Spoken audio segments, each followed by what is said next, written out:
Audio Jungle.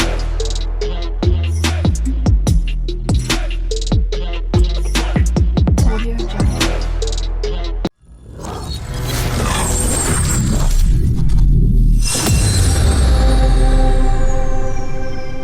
अश्वत्थ के चिल्लाने से अनन्या और आर्यन डर गए।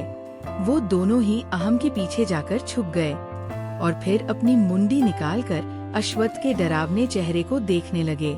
वहीं उन दोनों को अपने सामने न आता देखकर अश्वत्थ के बार फिर से गुस्से में बोला, अगर तुम दोनों मेरे सामने नहीं आए तो मुझसे बुरा फिर कोई नहीं होगा। उसकी धमकी सुनकर दोनों बच्चे डरते हुए बाहर आ गए और अश्वत्थ के सामने अपना सर झुकाकर खड़े हो गए, जैसे उन्होंने बहुत बड़ी गलती की हो। अगस्त अश्वत्थ का हाथ पकड़कर बोला, अश्वत्थ क्यों गुस्सा कर रहे हो, दोनों बच्चे हैं अभी। उसकी बात सुनकर अश्वत्थ उसे अपनी डरावनी नजरों से देखने लगा तो अगस्त तुरंत डर के पीछे हो गया और फिर हकलाते हुए बोला, नहीं नहीं, मैंने कुछ नहीं बोला, मैं तो कब से चुप था। इस अंश ने ही मुझे ये कहने के लिए कहा है। इतना कहकर वो अंश की तरफ इशारा करने लगा तो अंश हड़बड़ाते हुए बोला, खन खजूरे, मैंने ऐसा जब कहा। तभी अहम उन दोनों को चुप कराते हुए बोला, चुप करो दोनों, वरना तुम दोनों की ही शादी मैं उस डायन रिया से करा दूंगा। ये सुनकर अंश डरते हुए बोला, नहीं, मैं ऐसी लड़की से शादी नहीं करूंगा जो मेकअप के नाम पर चेहरे पर एशियन पेंट लगाकर घूमती हो। उन लोगों की बकवास सुनकर अश्वत्थ का दिमाग खराब हो रहा था। उसने एक अजीब सा लुक अपने गार्ड्स को दिया तो उसके 3 गार्ड्स ने आकर अहम, अंश और अगस्त का मुंह बंद कर दिया। ये देखकर अश्वत्थ ने फिर आर्यन से सर्द आवाज में पूछा, ये सब क्या है। इतना कहकर वो अपनी कार को देखने लगा जो पंचर थी, जिसे किसी और ने नहीं बल्कि अनन्या और आर्यन ने हो किया था, क्योंकि वो दोनों अश्वत्थ से गुस्सा थे। तभी आर्यन अपनी तिरछी नजरों से अनन्या को देखने लगा तो अनन्या उसे आंखों ही आंखों में कुछ इशारा करने लगी, जिसे अश्वत्थ भी साफ देख पा रहा था। उसने अपनी आंखें छोटी करके पूछा, ये क्या इशारे हो रहे हैं। उसका सवाल सुनकर अनन्या डर के मारे आर्यन के पीछे छिप गई। फिर अपना सर किनारे से निकालकर अश्वत्थ से मुंह बनाकर बोली, पैसे के भूखे इंसान, क्या आप ये पंचर भी सही नहीं करवा सकते। बस हमें डांटना है। ठीक है, इसके उधार मेरे खाते में लिख लेना। जब आपकी प्रॉपर्टी मेरी होगी तब मैं उधर चुका दूंगी।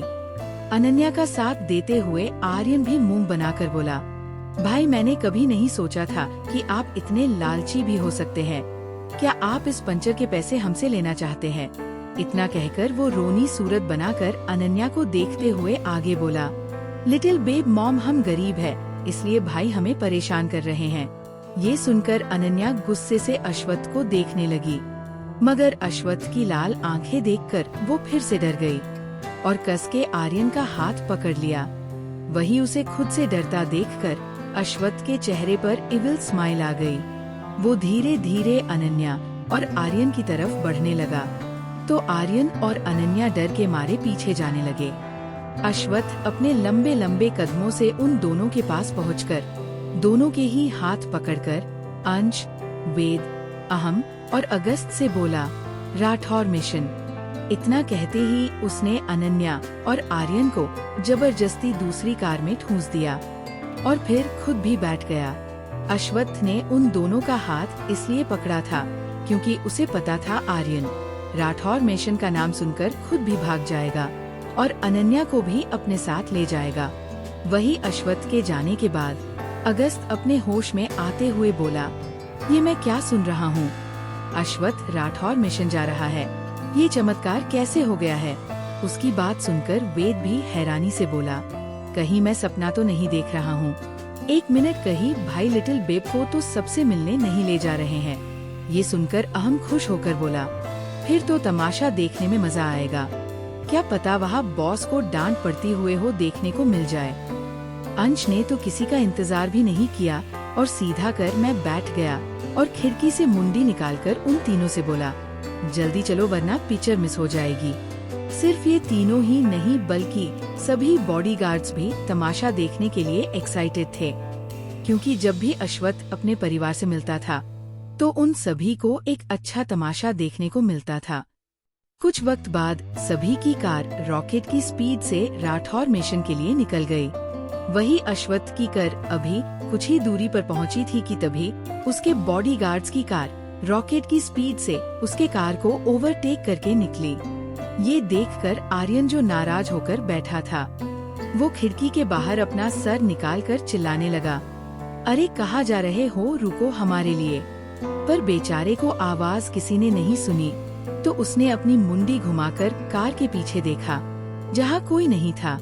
ये देखकर वो अंदर जाके अश्वत्थ से बोला, भाई भाई सभी बॉडीगार्ड्स और भाई लोग चले गए, हमें अकेला छोड़कर। ये सुनकर अश्वत्थ ने कोई रिएक्ट नहीं किया। वो अभी भी बिना किसी भाव के आर्यन को घूर रहा था। तो आर्यन अपना मुंह फुलाकर उसकी शिकायत करते हुए अनन्या से बोला, बेब मॉम, आपको पता है राठौर मिशन में सब मुझे डांटते हैं और गुस्सा भी करते हैं, तभी भी देखो भाई मुझे वहाँ लेके जा रहे हैं। ये सुनकर अनन्या अजीब नजरों से अश्वत्थ को देखते हुए प्यार से आर्यन से बोली, लिटिल बेबी देवर, फिकर नॉट क्योंकि सुपर बेब इज हियर। इतना कहकर वो स्टाइल से अपने बालों को सहलाने लगी। वही उसकी इंग्लिश भाषा सुनकर और उसके एटीट्यूड को देखकर अश्वत्थ को आंखें छोटी हो गई। उसने डेविल स्माइल करके कहा, माय ग्रीडी गर्ल, मैं देखना चाहता हूँ कि ये सुपर बेब वहाँ क्या करती है, डरपोक कही की। उसके मुंह से डरपोक सुनकर आर्यन और अनन्या दोनों का मुंह बन गया। कुछ ही देर में अश्वत्थ की कार राठौर मिशन के सामने रुकी। तभी अहम भागते हुए आया और उसने अश्वत्थ के कार का गेट खोला तो अश्वत्थ बड़े ही रौबीले तरीके से कार से बाहर निकला। उसके उतरते ही अनन्या और आर्यन भी बाहर निकले। आर्यन ने तो बाहर निकलते ही डर के मारे कस के अश्वत्थ का हाथ पकड़ लिया। ये देखकर अनन्या ने भी अश्वत्थ का हाथ पकड़ लिया। भले ही अनन्या अश्वत्थ से डरती है पर उसे ये भी पता है कि अश्वत्थ उसे कभी नुकसान नहीं पहुंचाएगा। इनफैक्ट आर्यन के रहते तो बिल्कुल भी नहीं। वो तीनों जैसे ही मिशन के अंदर पहुँचे तभी किसी के चिल्लाने की आवाज आई, वही रुक जाओ। ये आवाज सुनकर जहाँ आर्यन और अनन्या डर गए वही अश्वत्थ की आंखें सख्त हो गई।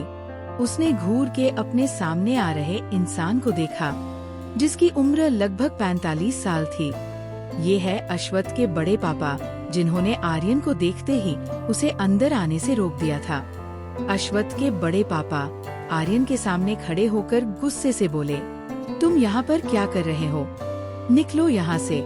अपने बड़े पापा की बात सुनकर आर्यन की आंखें नम हो गई, क्योंकि आर्यन एक नर्म दिल का लड़का था जो लोगों की बातों को जल्दी ही अपने दिल पर ले लेता था। आर्यन अपने कदम धीरे धीरे पीछे की तरह लेने लगा। तभी अनन्या जो खड़ी सब देख रही थी वो अचानक ही आर्यन के आगे आकर मिस्टर राठौर से बोली, अबे बुढ़े, तुमने मेरे बेबी देवर को जैसे डांटा, अभी के अभी सॉरी बोलो वरना मैं तुम्हारा ये हुलिया बिगाड़ दूंगी। इतना कहकर उसने गुस्से से अपने कमर पर हाथ रख लिया। अनन्या बिल्कुल भी बर्दाश्त नहीं कर पाई कि कोई उसके बेबी देवर को डांट रहा है, इसलिए वो आर्यन की ढाल बनकर खड़ी हो गई। वही उसकी इस हरकत ने आर्यन के दिल को छू लिया और बाकी सब तो अपनी आंखें फाड़े अनन्या को देख रहे थे। अंश, अगस्त और वेद को तो यकीन नहीं हो रहा था कि अनन्या ने मिस्टर राठौर को बुढ़ा कहा है, पर सबसे अलग अश्वत्थ अभी भी एक्सप्रेशन लेस चेहरे से मिस्टर राठौर को देख रहा था, जैसे उसे अनन्या की बात सुनकर कोई फर्क ही न पड़ा हो। वही अनन्या की बात सुनकर मिस्टर राठौर गुस्से से लाल हो गए। उन्होंने उसे उंगली दिखाते हुए कहा, ए लड़की, तुम कौन हो? ओ। वो इतना ही बोले थे कि तभी अनन्या, जिसकी आंखें मिस्टर राठौर की अंगूठी देखकर चमकने लगी थी, उसने तुरंत उसने हाथ से अंगूठी निकालकर उसे देखते हुए कहा, ये कितना सुंदर है और शायद महंगा भी। इतना कहने के बाद उसने मिस्टर राठौर से खुशी से पूछा, क्या आप अमीर हैं? आपके पास कितना पैसा है? क्या आपने पास प्रॉपर्टी भी है, बिल्कुल मॉन्स्टर की तरह? क्या आप उसमें से आधा मुझे दोगे? वही मिस्टर राठौर को तो समझ ही नहीं आ रहा था कि वो क्या बोले, क्योंकि अनन्या ने उन्हें बोलने लायक हो नहीं छोड़ा था। अनन्या जो खुशी से इधर उधर देख रही थी, तभी उसकी नजर हॉल में रखे टेबल पर पड़ी, जिस पर तरह तरह के पकवान रखे थे। ये देख उसने आर्यन का हाथ पकड़ा और तुरंत टेबल के पास पहुंचकर समोसा उठाकर खाने लगी और उसने एक समोसा आर्यन के मुंह में भी ठूंस दिया। अनन्या और आर्यन के जाते ही मिस्टर राठौर ने अश्वथ से गुस्से में पूछा, ये लड़की कौन है अश्वथ, और ये आर्यन ये क्यों है, तुम क्यों? वो इतना ही बोले थे कि अश्वथ उन्हें घूरते हुए सख्त भाव से बोला, बेहतर होगा आप अपने काम से काम रखें, और हाँ, अगली बार से मेरे भाई से तमीज से बात करिएगा, वरना मैं भूल जाऊंगा कि आपका और मेरा रिश्ता क्या है। याद रखिएगा, मैं उसकी आंखों में एक भी आंसू बर्दाश्त नहीं करूंगा। इतना कहते ही अश्वथ जाकर सोफे पर बैठ गया। उसका ऑरा इतना डरावना था कि सभी नौकर डर के मारे तुरंत वहां से चले गए। वही अश्वथ के सभी बॉडीगार्ड्स छिपकर सब देख रहे थे, जैसे यहाँ पिक्चर चल रही हो। अश्वथ को पता था कि वो सभी छुपे हुए हैं, लेकिन उसने कुछ नहीं किया। तभी अश्वथ के दादाजी और उसके पापा सीढ़ियों से नीचे आए। दादाजी तो अश्वथ को देखकर खुश हो गए। उन्होंने काफी एक्साइटेड होकर अश्वथ से पूछा, अश्वथ मेरी बहुजहाँ है। उनकी बात का अश्वथ ने कोई जवाब नहीं दिया, बल्कि अनन्या की तरफ देखने लगा। तो दादाजी ने भी उसकी नजरों का पीछा करके अनन्या को देखा, जो मस्त होकर मिठाई खा रही थी। उसे देखकर दादाजी हैरान हो गए। अचानक ही उनके आंखों के सामने एक सीन चलने लगा, जहाँ एक लड़की उन्हें डांट रही थी। अबे तेरी हिम्मत कैसे हुई मेरी बाइक को गिराने की? चलो सॉरी बोलो, वरना मैं अभी तुम्हें चांद तारे दिखा दूंगी, समझे? उस लड़की की बात सुनकर दादाजी गुस्से से बोले, पागल लड़की, एक बाइक ही तो है। तभी वो लड़की फिर से बोली, चुप, बिल्कुल चुप, क्योंकि अनन्या खुराना को तेज आवाज में बात करने वाले लोग बिल्कुल भी पसंद नहीं हैं। मॉन्स्टर तुम भी खाओ। अचानक ही अनन्या की आवाज सुनकर दादाजी अपने होश में आए और डर के एक कदम पीछे हो गए। वही अश्वथ के डैड ने भी जैसे ही अनन्या को देखा, डर के मारे उन्हीं आंखें बड़ी हो गई। उन्होंने अनजाने में ही अपना हाथ अपने गले पर रख लिया। वही इन सबसे अनजान अनन्या अश्वथ की गोद में बैठकर उससे बोली, मॉन्स्टर लड्डू खाओगे? इतना कहकर वो खुद ही खाने लगी। उसने अश्वथ को बिल्कुल भी लड्डू नहीं खिलाया। ये देखकर अश्वथ उसे घूरने लगा। तभी अनन्या पूरा लड्डू अपने मुंह में भर के बोली, रुको मैं खिलाती हूँ। इतना कहते ही उसने अपने होठ अश्वथ को होठों पर रख दिया और लड्डू को अश्वथ के मुंह में डाल दिया। ये देखकर दादाजी को तो हार्ट अटैक ही आ गया। वही अनन्या जैसे ही अश्वथ से अलग होने लगी, तो अश्वथ ने उसे कस के पकड़ लिया और किस करने लगा। तभी किसी के चिल्लाने की आवाज आई, ये क्या हो रहा है और ये कैसी बेशर्मी है?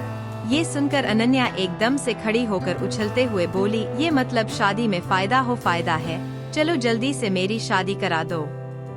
उसे इतना खुश देखकर वेद हंसते हुए अंश से बोला, मुझे यकीन डर है कि कहीं पैसे के लिए लिटिल बेब अश्वथ को ही न किसी दिन बेच दे।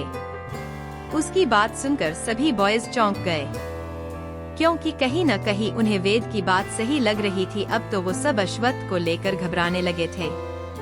वही इनकी बातों से अनजान अश्वथ ने अचानक ही खड़े होकर अपनी ठंडी आवाज में कहा, बस बहुत हुआ, आप लोगों को अपनी बहू से मिलना था तो मैंने मिला दिया है, तो अब प्लीज मुझे परेशान मत कीजिएगा, क्योंकि मेरे पास फालतू लोगों के लिए वक्त नहीं है। और हाँ, जिसे भी इस शादी से एतराज है उन लोगों का मैं कुछ नहीं कर सकता। सो इस शादी में आने की अपनी कृपा तो बिल्कुल भी मत करिएगा, क्योंकि आप सबके खाने पीने या स्वागत करने के लिए मेरे पास बिल्कुल भी पैसे नहीं है। इतना कहते ही वो वहाँ से जाने लगा। तो अनन्या ने मिठाई की एक प्लेट उठा ली और आर्यन के साथ बाहर जाने लगी। इस बीच आर्यन चुप ही था, क्योंकि उसे डर था कहीं उसके बोलने से घर वाले नाराज न हो जाए। आर्यन बाहर जा पाता उससे पहले ही कंचन जी उससे गुस्से में बोली, तुम आर्यन, बेहतर होगा अश्वथ से दूर रहो, वरना तुम किसी दिन उसे मार दोगे, बिल्कुल वैसे ही जैसे सालों पहले तुमने अपनी माँ को मार डाला था। उनकी इतनी कड़वी बातें सुनकर आर्यन के आंखों से आंसू बहने लगे। तभी अश्वत्थ के बड़े पापा भी कंचन जी का साथ देते हुए बोले, मैं तो शुरू से हो बोल रहा था उसे अनाथाश्रम में छोड़ दो, लेकिन आप लोगों ने मेरी बात नहीं सुनी। इसके आगे वो कुछ बोलते उससे पहले ही अश्वत्थ ने उनका गला पकड़ लिया। इस वक्त अश्वत्थ किसी मॉन्स्टर से कम नहीं लग रहा था। उसने अपनी पकड़ को कसते हुए दांत पीस कर कहा, लगता है मेरा डर आप लोगों के अंदर से खत्म हो गया है, तभी तो मेरे बार बार मना करने पर भी आप लोग मेरे भाई को रुलाते हो। अश्वत्थ का ये रूप देखकर सभी सदमे में चले गए, पर अंश ने अपने डैड को बिल्कुल भी बचाने की कोशिश नहीं की, क्योंकि वो भी आर्यन के बारे में कुछ भी नहीं सुन सकता था। उसे अपने फैमिली से ज्यादा अपने भाई लोग प्यारे थे।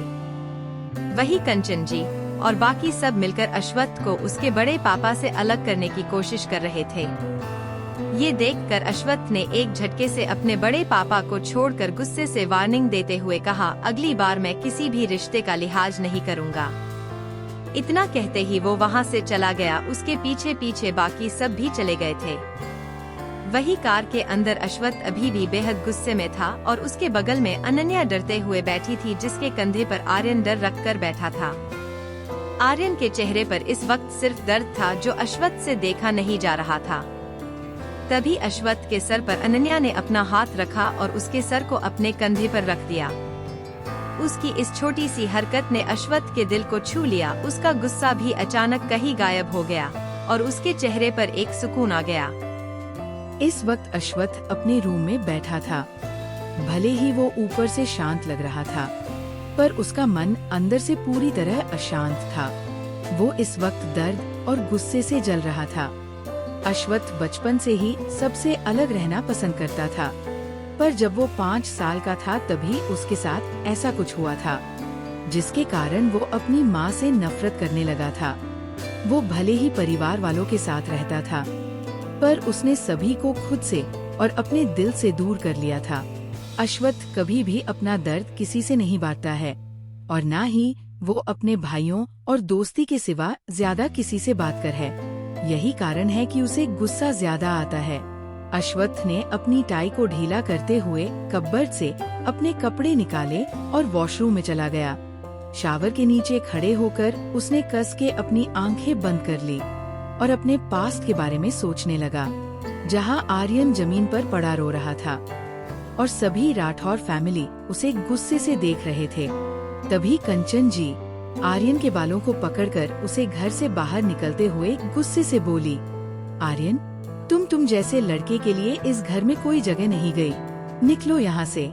कंचन जी काफी तेज चल रही थी, जिस कारण आर्यन को अपने नन्हे नन्हे पैरों से भागना पड़ रहा था।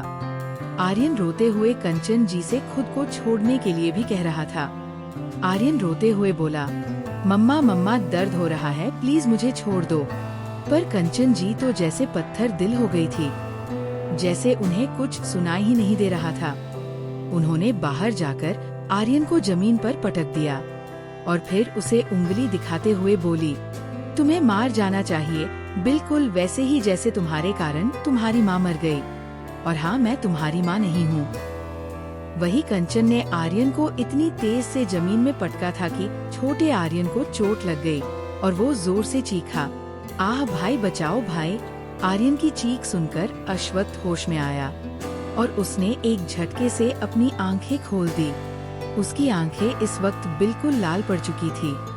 अगर अश्वत्थ को कोई इस वक्त देख लेता तो पक्का डर के मारे बेहोश हो जाता, क्योंकि एक तो उसकी आंखें लाल थी, ऊपर से शावर के गिरते पानी के कारण उसके बाल आगे आ गए थे, जिनसे पानी टपक रहा था, और उसका सख्त चेहरा उसे और भी ज्यादा डरावना बना रहा था।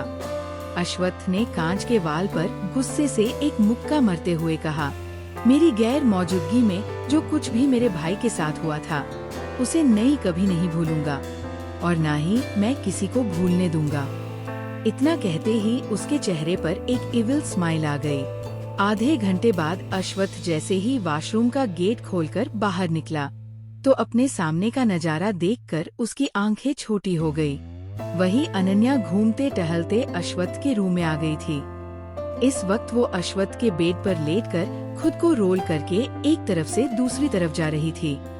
उसकी ये हरकत देखकर अश्वत्थ जाकर बेड के पास खड़ा हो गया और घूर के अनन्या की हरकतों को देखने लगा। अभी अनन्या इस बार जिस साइड अश्वत्थ खड़ा था उधर ही खुद को रोल करते हुए आ रही थी, पर बदकिस्मती से वो इस बार जमीन पर गिर गई। ये देखकर एक पल के लिए अश्वत्थ के चेहरे के भाव बदल गए। वो जैसे ही अनन्या को उठाने वाला था वैसे ही उसकी बात सुनकर वो रुक गया। अनन्या ने गिरते ही अश्वत्थ को देख लिया था, इसलिए वो उस पर ही इल्जाम लगाते हुए बोली, आपने मुझे गिरा दिया, आप कितने बुरे हैं। मैं तो बस बेड को देख रही थी, पर आपसे ये देखा नहीं गया था, आपने मुझे धक्का दे दिया। हाँ। इतना कहकर वो अपना गला फाड़ कर रोने लगी। वही उसकी बात सुनकर अश्वत्थ ने अपना इरादा बदल दिया। वो अब बिल्कुल भी इस रोनी लड़की की मदद नहीं करने वाला था जो उस पर झूठा इल्जाम लगा रही थी। अश्वत्थ उसे इग्नोर करके ड्रेसिंग टेबल के सामने खड़े होकर अपने बाल सही करने लगा। वही अनन्या जो रो रही थी, जब उसे एहसास हुआ कि वो फालतू में ही रो रही है तो वह एकदम से चुप हो गई। फिर उसने अपनी पनीली आंखों से अश्वत्थ को देखा जो अपने बाल बना रहा था। ये देखकर वो गुस्से से उठी और अश्वत्थ को अपनी तरफ पलटकर गुस्से से बोली, मॉन्स्टर, तुमने मुझे गिराया है, चलो मुझसे माफी मांगो वरना मैं तुम्हें माफ नहीं करूंगी। हूँ है। इतना कहकर वो अपना मुंह बनाने लगी तो अश्वत्थ उसे फिर से इग्नोर करके अपने बाल बनाने लगा। अब तो अनन्या सच में रोने लगी। उसने रोते हुए कहा, आप सच में बुरे हैं, आप मुझसे बिल्कुल भी प्यार नहीं करते, तभी तो मुझसे पूछा भी नहीं कि कहीं मुझे चोट तो नहीं लगी। आप बुरे हैं, आपने मुझे रुलाया है। इतना कहकर वो वहाँ से जाने लगी। वही उसकी बात सुनकर अश्वत्थ जो अपने बाल बना रहा था उसके हाथ अपनी जगह पर ही जम गए। वही अनन्या जैसे ही दरवाजे के पास पहुंची वैसे ही एक मजबूत हाथ ने उसकी कमर को पकड़ लिया और अपनी तरफ खींच लिया। ये अश्वत्थ ही था जिसने अनन्या को पकड़कर अपने सीने से लगा लिया था, क्योंकि वो अनन्या की बात सुनकर बहुत परेशान हो गया था। अश्वत्थ ने अपना सर नीचे करके अनन्या का छोटा सा चेहरा देखा जो लाल पड़ चुका था, तो उसने तुरंत अनन्या के चेहरे को अपने हाथों में पकड़कर उसके आँखों को चूम लिया। अश्वत्थ के होठों को अपनी आँखों पर महसूस कर अनन्या की आंखें बंद हो गई। उसने कस के अश्वत्थ की शर्ट को पकड़ लिया। उसे ये एहसास बहुत ही अच्छा लग रहा था, क्योंकि उसकी माँ के मरने के बाद ये पहली बार था जब कोई उसे इतने प्यार से छू रहा था और उसे मारा भी नहीं था। अश्वत्थ ने अनन्या के दोनों आँखों को चूमने के बाद उसके गालों को भी चूम लिया। फिर उसने सुंदर चेहरे को देखने लगा। भले ही अश्वत्थ अनन्या को बिना किसी भाव के देख रहा था, पर उसकी आंखों में सिर्फ प्यार था जो अश्वत्थ को अपने लफ्जों से बयां करना नहीं आता था। अनन्या को जैसे ही एहसास हुआ कि अश्वत्थ अब उसे किस नहीं कर रहा, तो वो अपनी आंखें खोलकर मुंह फुलाए हुए अश्वत्थ से बोली, आप ऐसे मुंह क्यों बनाए हुए हैं? क्या आप हंस नहीं सकते? क्या आप मुझको हंसा नहीं सकते? क्या आप हर वक्त गुस्सा करते रहते हैं? क्या आप सबको और मुझे प्यार नहीं कर सकते? और वो इससे आगे बोलती, उससे पहले ही अश्वत्थ ने उसने होठों पर अपनी उंगली रखकर उसे चुप करा दिया। फिर कुछ देर उसे देखने के बाद अश्वत्थ ने उसके चेहरे को सहलाते हुए लो वॉइस में कहना शुरू किया, मैं मोहब्बत हूँ, मोहब्बत करके तो देख। मैं मोहब्बत न दूँ तो कहना, मैं मुस्कुराहट हूँ, मुझे हंसा कर तो देख। मैं न सजूं तेरे लबों पर तो कहना, मैं खुशबू हूँ, मुझे महसूस करके तो देख। न महकूं तेरे जिंदगी में तो कहना। इतना कहने के बाद अश्वत्थ की आंखों में एक अलग ही चमक आ गई। फिर उसने अनन्या का हाथ अपने सीने पर रख के आगे कहा, मैं दिल हूँ, मुझे सुनकर तो देख। न धड़कूं तेरे दिल में तो कहना। अश्वत्थ ने इनडायरेक्ट अपनी दिल की बात अनन्या के सामने रख दी थी। उसने आज तक कभी भी किसी से अपनी फीलिंग नहीं कही और न ही कभी अपनी मन की बात कही, पर आज उसने अनन्या को अपनी दिल की बात बताई थी। अश्वत्थ को पता था उसकी बातों को अनन्या का छोटा सा दिमाग नहीं समझ पाएगा, और हुआ भी यही। अश्वत्थ की बातें अनन्या को लोरी जैसी लग रही थी, जिसे सुनकर उसकी आंखें भरी होने लगी। उसे देखकर ऐसा लग रहा था जैसे वो बड़ी ही मुश्किल से अपनी आंखें खोल पा रही थी। ये देखकर अश्वत्थ के चेहरे के भाव नर्म हो गए। उसे अब खुद पछतावा हो रहा था कि क्यों उसने ये सब कहा, जिसके कारण अनन्या का छोटा सा दिमाग हैंग होने लगा। अश्वत्थ जल्दी से अनन्या से दूर हो गया और फिर वो रूम से बाहर जाने लगा। उसके पीछे पीछे अनन्या भी बाहर चली गई। वही डाइनिंग टेबल पर आर्यन ने वेद, अहम, अगस्त और अंश का दिमाग खा लिया था, जिससे वो चारों परेशान हो गए थे। अहम गुस्से से आर्यन से बोला, ओए छोटे धूमकेतु, अपना मुंह अब बंद रखो, क्योंकि तेरी बेब मॉम यही कहीं फुदक रही होगी, समझे। अंश भी मुंह बनाते हुए बोला, और वैसे भी जब तक उसे प्रॉपर्टी नहीं मिल जाती, मुझे नहीं लगता वो ये से हिलेगी भी। तो उसकी हाँ में हाँ मिलाकर वेद भी बोला, बिल्कुल सही। इस अगर वो रैबिट उछलते हुए कहीं जाएगी भी तो वो तुझे भी अपने साथ लेकर जाएगी, ये मैं गारंटी के साथ कहता हूँ। उन सभी को बातें सुनकर आर्यन के गाल लाल हो गए। वो शर्माते हुए बोला, अब मैं इतना प्यारा हूँ ही कि कोई भी मुझसे मिलने के बाद मुझे छोड़ना नहीं चाहेगा।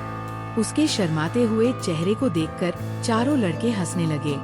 तो अगस्त्य ने आर्यन का मजाक उड़ाते हुए कहा, आहा, तो मेरा शर्मिला बंदर शर्मा रहा है। चलो अब इसके लिए एक ऐसी लड़की ढूंढनी पड़ेगी जो शर्माती न हो, वरना अगर वो भी इसकी तरह शर्माएगी तो कैसे चलेगा। इतना कहने के बाद अगस्त और अंश एक दूसरे को हाई फाई देकर हंसने लगे। तो आर्यन गुस्से से बोला, अगर तुम लोगों ने मेरा मजाक उड़ाया तो मैं भाई को बता दूंगा। उसके गुस्से भरे चेहरे को देखकर अहम खांसते हुए बोला, अरे अरे कोई मत हंसो, मुझे मेरे आर्यन पर पूरा भरोसा है। वो खुद ही अपने लिए लड़की ढूंढ लेगा, वो भी ऐसी लड़की जो उसे प्रोटेक्ट करे और किसी को भी एक वार में मार गिरान की ताकत हो, उसमें बिल्कुल अश्वत्थ की तरह। इतना कहकर वो भी हंसने लगा। तो आर्यन ने अपना मुंह फुला लिया। तभी वहाँ पर अश्वत्थ और अनन्या आ गए। अनन्या को देखते ही आर्यन सबकी शिकायत करते हुए बोला, बेब मॉम, देखो ये लोग मुझे बुली कर रहे हैं। उसकी बात सुनकर अनन्या अपनी आंखें छोटी करके सबको देखने लगी। फिर आर्यन के पास बैठकर बोली, बेबी देवर, चिंता मत करो, जब इस घर में हमारा राज होगा तब हम इन्हें अपना नौकर बनाकर रखेंगे। ये सुनकर आर्यन खुश हो गया, पर उन चारों बॉयज के मुंह में तो खाना ही अटक गया। वही दूसरी तरफ एक घने जंगल के अंदर कई सारे काले कपड़े पहने लोग गन लेकर खड़े थे और उन सभी के बीचों बीच एक लड़की अपने हाथों में गन लेकर कुर्सी पर किसी क्वीन की तरह बैठी थी। उसके चेहरे पर इस वक्त बहुत ही डरावने भाव थे। उस लड़की के सामने ही एक 40 साल का आदमी घुटनों के बल बैठकर अपनी जान की भीख मांग रहा था। वो आदमी गिड़गिड़ाते हुए बोला, प्लीज आज मुझे माफ कर दीजिए, मुझसे गलती हो गई। उस आदमी के चिल्लाने से अज को कोई फर्क नहीं पड़ रहा था। उसने बिना वक्त गवाए उस आदमी को गोली मार दी। फिर डरावनी मुस्कान के साथ बोली, अज कभी भी गद्दारों को माफ नहीं करती और कोई भी मुझे डराने की या दबाने की कोशिश करेगा तो उसे सिर्फ मौत ही मिलेगी। उसके इतना कहते ही एक आदमी आकर उससे बोला, अर्शी, हमें अब चलना चाहिए। उसके इतना कहते ही अर्शी, जिसे वो आदमी अज कह रहा था, वो वहाँ से चली गई। ये है अर्शी, जिसे लोग अज के नाम से जानते हैं। अर्शी की इस दूसरी पहचान यानी अज से पूरी दुनिया डरती है, क्योंकि वो एक हार्टलेस लड़की है। खासकर गलत काम करने वाले लोग ज्यादा डरते हैं। अर्शी इस वक्त एक होटल के रूम में खिड़की के पास खड़ी होकर चांद को देख रही थी। इस वक्त उसके चेहरे पर कोई भाव नहीं था। वो बस एक टक अपनी काली और गहरी आंखों से चांद को देख रही थी। उसकी आंखों में एक अनकहा सा दर्द और कई सारे राज नजर आ रहे थे। तभी अर्शी के कंधे पर किसी ने हाथ रखा, तो अर्शी बिना मुड़े ही बिना किसी भाव से बोली, कनु गो। इतना कहकर वो फिर से चांद को देखने लगी। वही उसके कहने पर भी कनु यानी कनिका, अर्शी की बड़ी बहन, वहाँ से नहीं गई। उसने परेशान होकर अर्शी से कहा, अर्शी, कब तक तुम ऐसे ही अकेले रहोगी? कब तक तुम ऐसे पत्थर दिल बनकर घूमोगी? बाहर निकलो, दुनिया देखो, तब तुम्हें पता चलेगा कि दुनिया कितनी खूबसूरत है। अपनी बड़ी बहन की बात सुनकर अर्शी इविल स्माइल करके बोली, हमें अकेले रहने का शौक कहा था दी, ये तो हमारे किसी चाहने वाले का दिया तोहफा है, जिसे अब तक मैंने संभाल कर रखा है। खुदा और ये कायनात गवाह होगा उस दिन का जिस दिन हम उसे ये तोहफा सूद समेत वापस करेंगे। इतना कहने के बाद अर्शी के चेहरे पर डेंजरस भाव आ गए। कुछ देर चांद को देखने के बाद वो वहाँ से चली गई। उसके जाते ही कनिका आसमान की तरफ देखते हुए निराश होकर बोली, गॉड इस बदले में कहीं अर्शी खुद को न खत्म कर ले, काश कोई उसकी जिंदगी में आए जिसके लिए अर्शी जीना सीखें और वो इंसान मेरी बहन को पहले की तरह हंसना सिखा दे।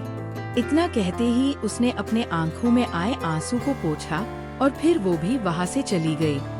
वही आर्यन और अनन्या डिनर के बाद आर्यन के रूम में थे। पिछले 1 घंटे से वो दोनों पता नहीं रूम के अंदर क्या खिचड़ी पका रहे थे और उन्होंने रूम का डोर भी अंदर से बंद कर लिया था। आर्यन बेड पर बैठ के अपने फोन को अनन्या को दिखाते हुए बोला, बेब ये देखो, ये सबसे अच्छी है। अनन्या भी आर्यन के फोन को गौर से देखने लगी, जिसमें एक लड़की की तस्वीर थी। वो लड़की दिखने में बहुत ही ज्यादा खूबसूरत लग रही थी। अनन्या उस तस्वीर को देखकर खुश होकर बोली, ये तो अंश भाई के लिए बिल्कुल सही है और कपड़े देखकर तो लगता है अमीर भी है।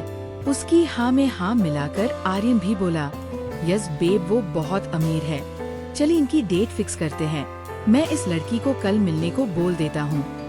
इतना कहकर उसने उस लड़की को मिलने के लिए मैसेज कर दिया और फिर इविल स्माइल करने लगा। अनन्या आर्यन के कंधे को थपथपाते हुए बोली, अंश अंकल को अब हमें किसी तरह उस डेट वाली जगह पर पहुंचाना होगा, फिर उसके बाद हमें बाकियों से भी बदला लेना है। उसकी बात सुनकर आर्यन ने अपना सर हिला दिया।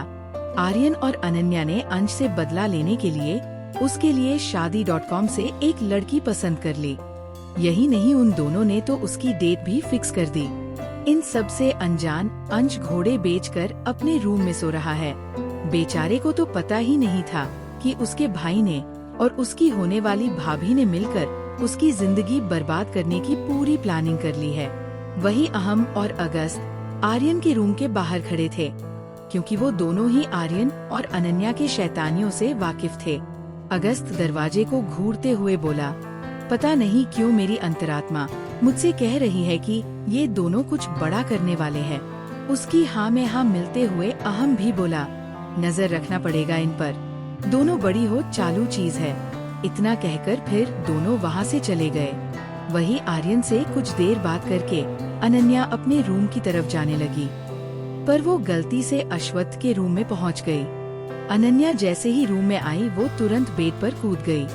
अश्वत्थ जो बेड पर बैठ के एक बुक पढ़ रहा था, वो अनन्या को अपने रूम में देखकर हैरान हो गया। उसने अपने चश्मे को उतार के अनन्या से पूछा, तुम अपने रूम में नहीं गई? अश्वत्थ ने ये सवाल इसलिए पूछा क्योंकि अनन्या ने ही उसे कहा था कि वो आज अकेले सोना चाहती है। वही अश्वत्थ की आवाज सुनकर अनन्या ने उसे हैरान होकर देखते हुए कहा, मॉन्स्टर आप मेरे रूम में क्यों हो? क्या आपको मेरी याद आ रही थी या फिर आपको अकेले सोने में डर लग रहा था?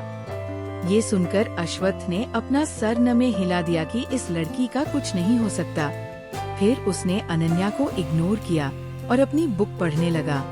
वही अश्वत्थ के हाथ में बुक देकर अनन्या का मुंह बन गया, क्योंकि उसे पढ़ना बिल्कुल भी पसंद नहीं था। मगर फिर भी अपनी आदत से मजबूर अनन्या अपनी जगह से उठकर अश्वत्थ की बुक में झांकने लगी। अनन्या इस वक्त अश्वत्थ के बेहद करीब थी, जिस कारण अश्वत्थ के दिल की धड़कनें बढ़ने लगी। उसने अनजाने में ही अपने हाथ को अपने सीने पर रख लिया और अपने दिल को शांत करने लगा। वही अश्वत्थ की हालत से बेखबर अनन्या उसके और करीब आ गई, तो अश्वत्थ से अब रहा नहीं गया, तो उसने अनन्या को पलटकर बेड पर अपने नीचे दबा दिया और उसके होठों पर अपने सख्त मगर ठंडे होठ रख दिए। उसकी इस हरकत से अनन्या पहले तो हैरान हो गई, मगर बाद में वो भी उसे किस करने लगी। अश्वत्थ काफी प्यार से अनन्या को किस कर रहा था और साथ में वो उसके बालों को भी सहला रहा था। ये महसूस कर अनन्या भी अपने एक हाथ से अश्वत्थ के बालों को सहलाने लगी। अश्वत्थ के हाथ अब धीरे धीरे नीचे की तरफ बढ़ने लगे। उसने अपने हाथ को अनन्या के कमर पर ले जाकर रोक दिए, तो अनन्या ने भी अपने हाथ अश्वत्थ के कमर पर रख दिए। वही अश्वत्थ को जब एहसास हुआ कि ये छोटी लड़की उसकी नकल उतार रही है, तो वो एकदम से अनन्या से दूर हो गया। फिर कुछ देर उसे घूरने के बाद उसने अपनी एक आईब्रो को ऊपर करके कहा, ये तुम क्या कर रही हो? उसकी तरफ देखते हुए अनन्या ने कहा, मैं आपसे प्यार करना सीख रही हूँ ताकि हमारे जल्दी बच्चे हो। इतना कहकर वो खुश हो गई। पर उसकी बात सुनकर अश्वत्थ की आंखें फैल गई। उसने थोड़ा सख्त आवाज में कहा, अनन्या, बच्चों को रात में जागना नहीं चाहिए, अब सो जाओ। पर अनन्या कहाँ अश्वत्थ की बात सुनने वही थी। वो एकदम से अश्वत्थ के ऊपर बैठ के बोली, मॉन्स्टर, चलो आज साथ में सोते हैं, फिर हमने भी प्यारे प्यारे लिटिल मॉन्स्टर बेबी होंगे। इतना कहकर वो हंसने लगी। पर ये सब कहते वक्त उसकी आंखों में एक चमक भी थी जिसे अश्वत्थ साफ देख पा रहा था, और उसे अब अनन्या के इरादों से भी डर लग रहा था। अश्वत्थ ने तुरंत अनन्या को अपने बगल में लिटाते हुए सख्त भाव से कहा, सो जाओ। पर अनन्या नहीं सोई, वो घूर के अश्वत्थ को देखने लगी। फिर अचानक ही उसकी आंखों में आंसू आ गए, जिसे देखकर अश्वत्थ के भाव बदल गए।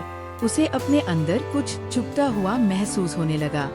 तो फिर उसने अनन्या के आंसू को पोंछकर उसके माथे पर किस करते हुए कहा, ये दिल जो कभी नहीं डरा वो तुम्हारे इन आंसुओं और दूर जाने के ख्याल से ही डरने लगा है, इसलिए इन्हें मत बहाओ।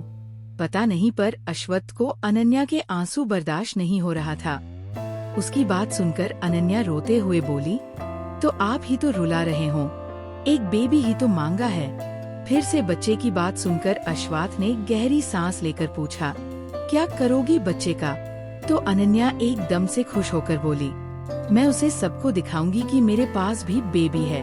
उसकी बकवास सुनकर अश्वत्थ उसे घूरने लगा। तभी उसके दिमाग में एक ख्याल आया। वो डेविल स्माइल करके अनन्या से बोला, ग्रीडी गर्ल, सोच लो अगर बेबी आ गया तो मेरी सारी प्रॉपर्टी उसकी हो जाएगी, फिर तुम्हें कुछ भी नहीं मिलेगा, तुम गरीब रह जाओगी। ये सुनकर अनन्या का चेहरा पीला पड़ गया। वो चिल्लाते हुए बोली, नहीं नहीं, ये सब मेरा है, मैं ये किसी को नहीं दूंगी। इतना कहते ही वो अश्वत्थ से चिपक गई। तो अश्वत्थ को खुद पर गर्व होने लगा। कुछ देर तक अनन्या बड़बड़ाती रही, पर फिर वो भी सो गई और अश्वत्थ भी। ये पहली बार था जब अश्वत्थ इतनी आसानी से सोया था। अगली सुबह आर्यन और अनन्या सुबह सुबह ही चिल्लाने लगे कि दोनों को घूमने जाना है, वो 5 स्टार होटल में, पर अंश के साथ। उनकी अजीब सी ख्वाहिश को सुनकर सभी को बहुत ही अजीब लगा, पर किसी ने ज्यादा इस बारे में नहीं सोचा।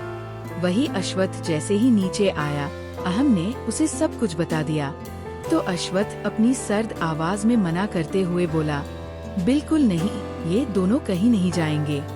ये सुनकर अनन्या रोनी सूरत बनाकर बोली, हनी, आप मुझसे प्यार नहीं करते। उसके मुंह से हनी सुनकर अश्वत्थ का दिल जोरों से धड़कने लगा और वो उसके मोह जाल में फांस गया। फिर उसने अंश को देखकर ऑर्डर दिया, तुम दोनों के साथ जाओ और ध्यान रखना। इतना कहकर अश्वत्थ ऑफिस चला गया, पर आज उसके चेहरे पर एक चमक थी, क्योंकि अनन्या ने उसे हनी जो कहा था। कुछ वक्त बाद आर्यन, अनन्या और अंश होटल पहुंच गए। वही अर्शी भी उसी होटल में थी। अर्शी इस वक्त नहाकर वॉशरूम से निकली थी। उसने इस वक्त अपने शरीर पर एक टॉवेल को लपेट रखा था, जिस कारण उसके गोरे पैर साफ नजर आ रहे थे। अर्शी इस वक्त किसी ताजे खिले हुए फूल की तरह लग रही थी। जो भी उसे इस वक्त देख लेता वो पक्का अपने होश गवा बैठता। वॉशरूम से निकलकर अर्शी अपने बालों को सुखाने लगी, जो को गीले थे। वही आर्यन ने गलती से डेट के लिए एक स्वीट रूम बुक कर लिया था। आर्यन ने धीरे से अनन्या से कहा, बेब, आप अंश को उस रूम में छोड़ आओ, तब तक मैं दूसरे रूम में आपका इंतजार कर रहा हूँ, फिर हम साथ में वीडियो गेम खेलेंगे। उसकी बात सुनकर अनन्या ने अपनी गर्दन को हाँ में हिला दिया और अंश को लेके चली गई। उन दोनों के जाने के बाद आर्यन अपने बुक करे दूसरे रूम की तरफ जाने लगा। वो जैसे ही 8 फ्लोर पर लिफ्ट से उतरा, उसने कार्ड में अपना रूम नंबर देखना जरूरी भी नहीं समझा, बल्कि वही खड़े होकर सभी रूम के दरवाजे को देखकर काउंट करने लगा। अकड़ बकड़ बम्बे बोल 80-90 पूरे 100। हाँ, यही रूम मेरा है, क्योंकि मैं कभी गलत नहीं होता। इतना कहते ही वो बेधड़क उस रूम में घुस गया। इस अंदर जाके सीधा शीशे के सामने खड़ा हो गया। खुद को शीशे में देखते हुए आर्यन शर्मा कर बोला, हाय, मैं कितना सुंदर हूँ, मेरी खूबसूरती को नजर न लगे। इतना कहने के बाद वो कुछ सोचकर अपने चेहरे को छूते हुए बड़े ही घमंड से आगे बोला, अच्छा हुआ जो मैंने शीशा देख लिया, वरना मुझे पता ही नहीं चलता कि आज भी दुनिया में मेरे जैसे मासूम और प्यारे लोग हैं। ओ कहीं ये मासूम चेहरा देखकर कोई मुझसे प्यार न करने लगे। वही आर्यन इस बात से अनजान था कि एक जोड़ी आंखें उसे घूर रही थी। ये और कोई नहीं बल्कि अर्शी ही थी, जो सोफे पर बैठी आर्यन की हरकतों को देख रही थी। अर्शी ने अभी भी टॉवेल ही पहना हुआ था, क्योंकि उसने ये पूरा फ्लोर ही बुक कर लिया था और उसे पता था कि कोई भी उसकी परमिशन के बिना यहाँ नहीं आएगा। पर बेचारी को ये नहीं पता था कि आर्यन को कहीं भी जाने के लिए परमिशन की जरूरत नहीं पड़ती। वही आर्यन जैसे ही पलटा वो अर्शी को सोफे और बैठा देख एकदम से चौंक गया, मगर फिर वो अर्शी को घूरने लगा तो अर्शी ने वही पास में रखी अपनी गन को उठाकर आर्यन के ऊपर तानते हुए सर्द आवाज में बोली, कौन हो तुम? क्या तुम्हें मेरे दुश्मनी ने भेजा है? मेरी तरफ देखकर जवाब दो। पर आर्यन ने कोई जवाब नहीं दिया, बल्कि वो शर्माते हुए जमीन को घूरने लगा। ये देखकर अर्शी का चेहरा सख्त हो गया। उसने आर्यन से एक बार फिर से कहा, मुझे देखो वरना मैं तुम्हें मार दूंगी। उसकी धमकी सुनकर आर्यन डर जरूर गया था, मगर फिर भी वो शर्माते हुए बोला, वो भाई ने कहा था किसी गर्ल को ऐसे देखना पाप है, पर तुम कहती हो तो देख लेता हो। इतना कहकर वो अर्शी को देखने लगा। फिर वो उसे देखते हुए बोला, वैसे तुम्हें शेम बनकर नहीं घूमना चाहिए। देखो तुम्हारा टॉवेल गिर रहा है, रुको मैं सही करता हूँ। इतना कहकर उसने अर्शी के टॉवेल को थोड़ा ऊपर कर दिया, जो अर्शी के सीने से नीचे खिसक रहा था। वही आर्यन के हाथों को अपने शरीर पर महसूस कर अर्शी अपनी जगह पर जम गई। आर्यन की छुअन से अर्शी को एक अजीब सी बेचैनी होने लगी। उसने कस के अपनी मुट्ठी को बंद कर लिया, क्योंकि आर्यन के करीब होने से उसे एक अजीब सी फीलिंग आ रही थी, जो उसने आज तक महसूस नहीं की। वही आर्यन बड़े ही आराम से अर्शी के टॉवेल को सही कर रहा था। टॉवेल को सही करने के बाद आर्यन अर्शी को देखकर खुश होकर बोला, ये लो मैंने सही कर दिया। लगता है तुमने पहली बार टॉवेल को पहला है, पर कोई बात नहीं, मैं तुम्हें सब सिखा दूंगा। इतना कहकर वो अपने दांत दिखाने लगा।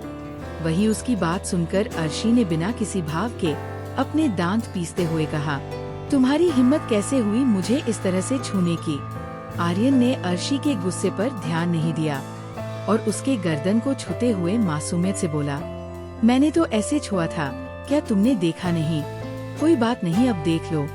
इतना कहकर वो फिर से टॉवेल को उस जगह पर छूने लगा जहां उसने पहले छुआ था।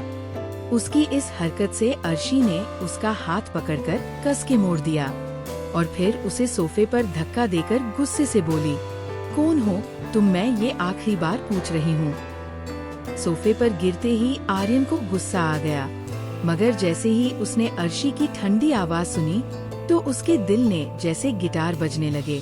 उसके मन में अचानक एक गाना बजने लगा, पहला पहला प्यार है, पहली पहली बार है। वो अभी अपने ख्यालों में खोया ही था कि तभी अर्शी ने उसके कॉलर को पकड़ के अपनी तरफ खींच लिया। उसके खींचने से आर्यन संभल नहीं पाया और जमीन पर गिरने लगा। गिरने के डर से उसने अर्शी को पकड़ना चाहा, पर गलती से उसने अर्शी के टॉवेल को पकड़कर खींच लिया और फिर जमीन पर गिरते ही वो बेशर्मों की तरह अर्शी को घूरने लगा। ये सब इतनी जल्दी हुआ कि अर्शी को भी कुछ पता नहीं चला, पर जब उसे एहसास हुआ कि उसका टॉवेल उसके शरीर से अलग हो चुका है तो उसकी आंखें शौक से बड़ी हो गई। उसने गुस्से से आर्यन को देखा, पर उसका गुस्सा ये देखकर और बढ़ गया कि आर्यन उसे बेशर्मों की तरह घूर रहा था। अर्शी ने तुरंत रिएक्ट किया और बेड से चादर उठाकर उसे खुद के शरीर पर लपेट लिया। ये देखकर आर्यन अनजाने में ही बोला, अरे इसे क्यों लपेट लिया? अच्छा नहीं लग रहा। ये सुनकर तो अर्शी का गुस्सा 7वें आसमान पर पहुंच गया। उसने अच्छे से चादर को लपेटकर आर्यन पर हमला कर लिया, पर आर्यन भी तेज था। वो तुरंत उछालकर बेड पर चढ़ गया और अर्शी को चिढ़ाते हुए बोला, द सुपर डुपर आर्यन को पकड़ना इतना आसान नहीं है। गैंगस्टर आओ आओ पकड़ो मुझे। इतना कहकर वो बेड के कोने की तरफ जाने लगा, तो अर्शी भी उसकी तरफ बढ़ने लगी। उसे अपने करीब आता देखकर आर्यन बेड के दूसरी तरफ जाने लगा। तभी उसका पैर मुड़ गया और वो अर्शी के ऊपर ही बेड पर गिर गया। अनजाने में ही दोनों के होठ आपस में मिल गए, जिस कारण दोनों की ही धड़कनें बढ़ने लगी। आर्यन तो अर्शी में पूरा ही खो गया था। उसका दिल अर्शी को देखकर जोर जोर से गा रहा था, जरा जरा बेहकता है, महकता आज तो मेरा तन बदन में प्यासा हूँ, मुझे भर ले अपनी बाहों में। आर्यन को पता ही नहीं चला कि कब वो अर्शी को किस करने लगा। उसकी किस से अर्शी अपनी जगह पर जम गई, क्योंकि पहली बार वो किसी लड़के के इतने करीब थी और वो लड़का उसे किस कर रहा था। तभी अचानक रूम में अर्शी की बहन कनिका आ गई। कनिका अंदर आते ही बोली, अर्शी वो आह। उसके चिल्लाने की आवाज सुनकर अर्शी होश में आई और उसने तुरंत आर्यन को अपने ऊपर से हटा दिया और खुद खड़ी होकर उसे गुस्से से घूरने लगी। ये देख आर्यन अचानक रोने लगा। वो रोते हुए अपने होठों पर हाथ रख के बोला, गैंगस्टर तुमने मेरी पहली किस चुरा ली। मैं अब भाई को कान सा मुंह दिखाऊंगा। तुमने मुझे जबरदस्ती किस किया, मैं सबको बताऊंगा। उसके झूठे इल्जाम को सुनकर अर्शी का चेहरा काला पड़ गया। वो कुछ बोलती उससे पहले ही कनिका अपने मुंह पर हाथ रखकर हैरान होकर बोली, अर्शी तुम ऐसा कैसे कर सकती हो। मैं तो तुम्हें पत्थर दिल लड़की समझती थी, पर तुम एक प्ले गर्ल कैसे बन गई। यही नहीं, तुम रूम में एक लड़के का रेप भी कर रही हो। तुम्हें शर्म आनी चाहिए। फिर वो अर्शी को ऊपर से नीचे तक अपनी शक भरी नजरों से देखते हुए आगे बोली, ये तुमने चादर क्यों लपेट रखा है, बोलो। कनिका की बात सुनकर आर्यन चुप हो गया और फिर अचानक ही बोला, वो गैंगस्टर का टॉवेल मैंने निकाल दिया था, इसलिए उसने चादर लपेट ली। इतना कहकर वो शर्माने लगा। कनिका ने जैसे ही आर्यन की बात सुनी, वो अपनी जगह पर जम गई, क्योंकि उसे यकीन नहीं हो रहा था कि उसकी पत्थर दिल और डेंजरस बहन ने इसी हरकत की है। कनिका अपनी सोच में गुम थी कि तभी अर्शी सर्द आवाज में बोली, गेट आउट। उसकी सर्द आवाज सुनकर डरते हुए कनिका जल्दी से बोली, मैं एक डेट पर जा रही हूँ, बाय। इतना कहकर वो तुरंत भाग गई। उसके जाते ही अर्शी ने सख्त आवाज में आर्यन से कहा, मैं बताती हूँ कि जबरदस्ती किसे कहते हैं। वही दूसरी तरफ होटल के बाहर कई सारे लोग खड़े थे। उन्हें देखकर ऐसा लग रहा था जैसे वो लोग यहाँ किसी को मारने आए हैं। उन सब लोगों में से एक आदमी जो उन सब का बॉस था, वो बोला, यही वो होटल है, वो अभी यही है, हम उसे मार के यहाँ से आसानी से निकल सकते हैं। मैंने सुना है कि वो यहाँ अकेला है, चलो सभी लोग जल्दी से होटल में फैल जाओ। उसके इतना कहते ही सभी आदमी लोग होटल के अंदर चले गए। वही अंश और अनन्या जैसे ही बुक किए हुए रूम में पहुँचे तो दोनों हैरान हो गए। अंश पूरे रूम को देखकर आर्यन को कोसते हुए बोला, ये क्या है। उस आर्यन को क्या ये स्वीट रूम घूमना था। वो अभी इतना ही बोला था कि अनन्या, जो अपना मुंह खोले रूम को देख रही थी, उसने एक जोरदार मुक्का अंश को जड़ दिया। फिर अपनी कमर पर हाथ रख के गुस्से से बोली, मेरे बेबी देवर के बारे में कुछ भी मत कहिए, वरना मैं आपको बेच दूंगी। इतना कहते ही उसकी आंखें चमकने लगी। वो फिर अपने हाथों को मसलते हुए आगे बोली, फिर मुझे कितने सारे पैसे मिलेंगे।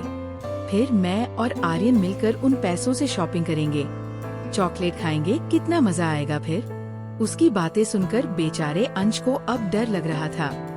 वो मन में बोला, कहीं मैंने यहाँ आकर कोई गलती तो नहीं कर दी है, भगवान प्लीज मुझे बचा लो। उसने इतना ही कहा था कि तभी उस रूम में एक सुंदर सी लड़की एंटर करती है। उस लड़की को देखकर अनन्या तुरंत वहाँ से भाग जाती है। उसके जाते ही कनिका, जो अंश को घूर रही थी, वो खुश होकर बोली, तुम तो फोटो से भी ज्यादा हैंडसम हो। मुझे यकीन नहीं हो रहा है कि फाइनली अब मेरे पास भी एक बॉयफ्रेंड है। उसकी बात सुनकर अंश शॉक हो गया।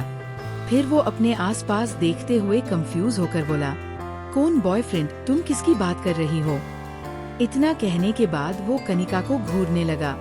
अंश का चेहरा इस वक्त सख्त था, क्योंकि वो अजनबी के सामने ऐसे ही रहता है और कनिका उसके लिए एक अजनबी ही थी। वही अंश को यूं कंफ्यूज देखकर कनिका मुंह बनाकर बोली, तुम अनजान क्यों बन रहे हो? अंश बेबी, तुम ही तो मेरे बॉयफ्रेंड हो, जिससे कल रात मैंने बात की थी, और हम गर्लफ्रेंड और बॉयफ्रेंड भी बने थे। ये सुन अंश अपनी जगह पर जम गया।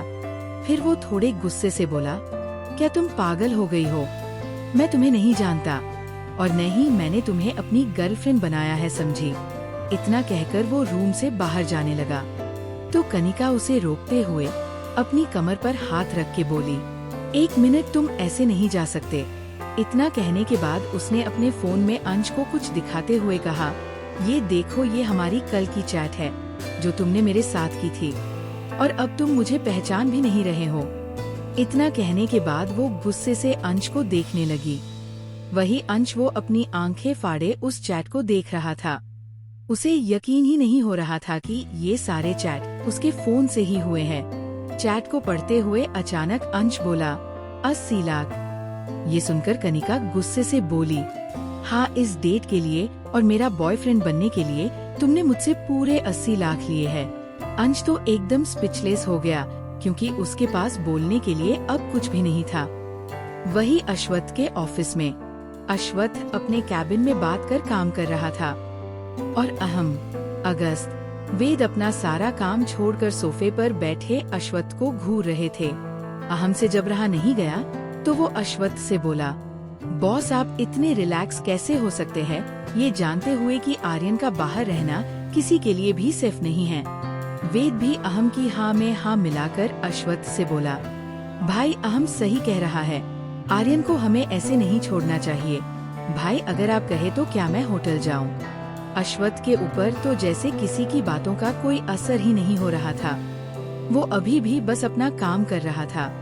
ये देख अगस्त चिढ़ते हुए अश्वथ के पास गया और फिर उसके हाथ से फाइल छीनते हुए बोला, सोना, हम कुछ बोल रहे हैं, हमें दुनिया वालों को तुम्हारे उस शैतान भाई से बचाना चाहिए, और तुम हो कि अपने काम में लगे हो।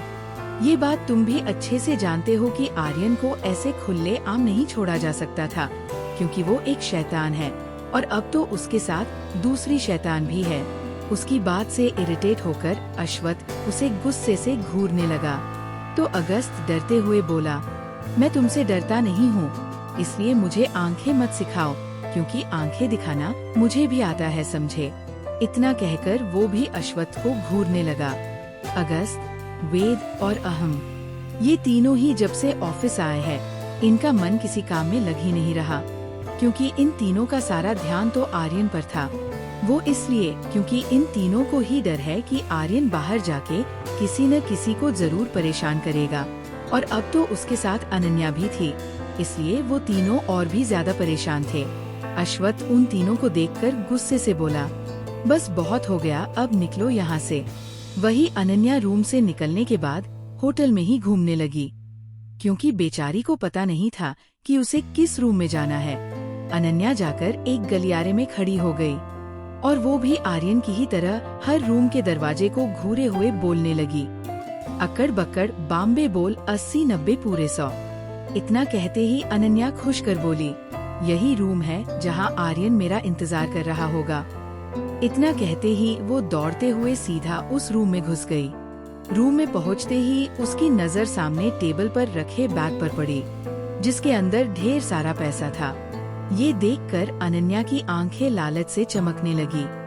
वो तुरंत जाकर उस बैग को पकड़कर किस करते हुए बोली, हाय पैसा पैसा। इतना कहकर उसने ढेर सारा पैसा उस बैग से निकालकर बेड पर फेंक दिया, फिर बेड पर लेटते हुए हंसकर बोली, बस यही तो सपना है कि मैं पैसे पर सोऊं बैठूं और नहाऊं, लगता है अब मेरा सपना पूरा होगा। वही अनन्या इस बात से बेखबर थी कि 2 जोड़ी आंखें उसे घूर रही थी।